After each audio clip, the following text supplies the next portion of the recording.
Wanted to take about 4 minutes to talk about social hierarchy. Oh, my nose itches. The social hierarchy that I want to talk about is like the alpha, beta, omega, and sigma. And when we talk about those words, it's like this. It's the same thing if you're in grade school, middle school, high school, college. If you work construction, you're on a job site. If you're in an office setting, if you're on a football team, a basketball team, if you have a group of friends, the decision making process has a hierarchy. The the the way things go has a hierarchy.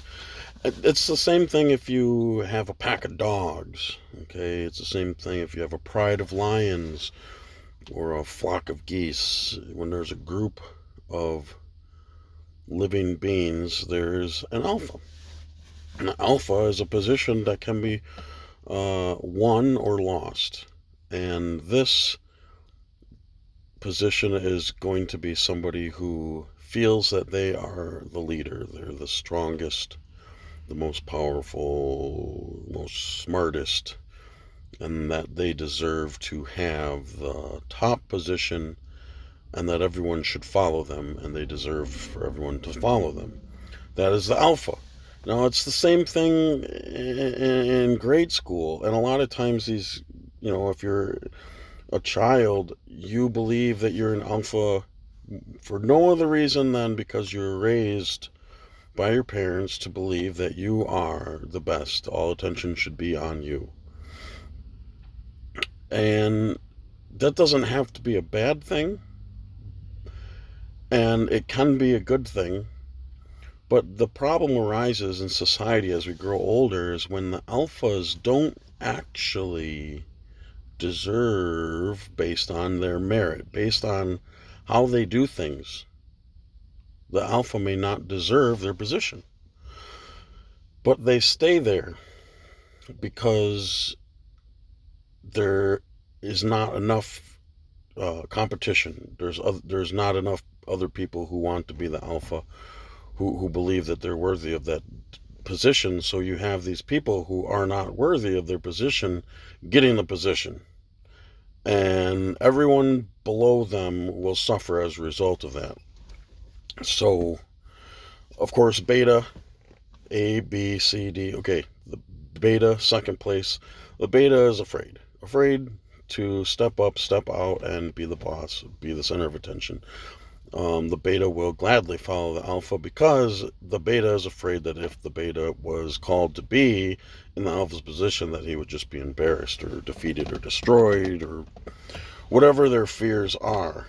Okay, omega, O, last one in line, the one that is not going to be in charge, one that is going to be doing their own thing but never going to really excel at anything. And the sigma is someone who generally is going to be outside of this group. And the thing about the sigma, it has an awareness of the hierarchy and doesn't want anything to do with it, is going to go on their own. And a lot of times the sigmas could be the alpha, but is kind of disgusted with the whole thing and doesn't want to be the alpha, doesn't want to be in charge because have different priorities. Maybe that Sigma person doesn't care about being the number one person in charge. The Sigma has their own thing going on. I believe that I am a Sigma. The reason I say this is because in the times where I was the Alpha, I wanted to change things.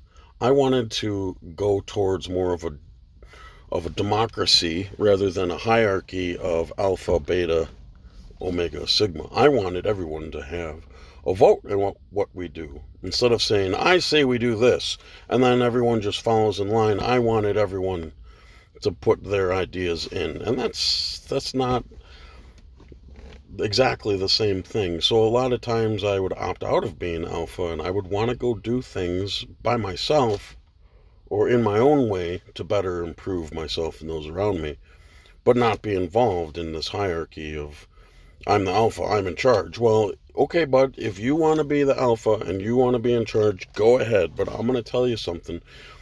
I'm not going to follow you because I know that I do this better than you. And if I follow you, I will not be at my full potential.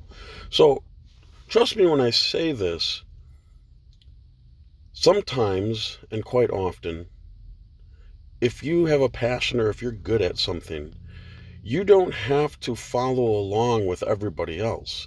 You can improve and become better at and have fun with the things that you love without having to be a part of the group. And at some point, if you are called to, or if the circumstances arise where you need to be the alpha and be in charge, even though that you do your own thing and you get better by yourself and you do and have fun by yourself, and at some point you need to be the leader, let me tell you, just because you haven't been the alpha person yet, or are not considered the alpha person at all times, you can certainly excel at these things. Absolutely. Better than anybody else. So don't be afraid to go off on your own and get better and practice and train by yourself. You can improve just fine.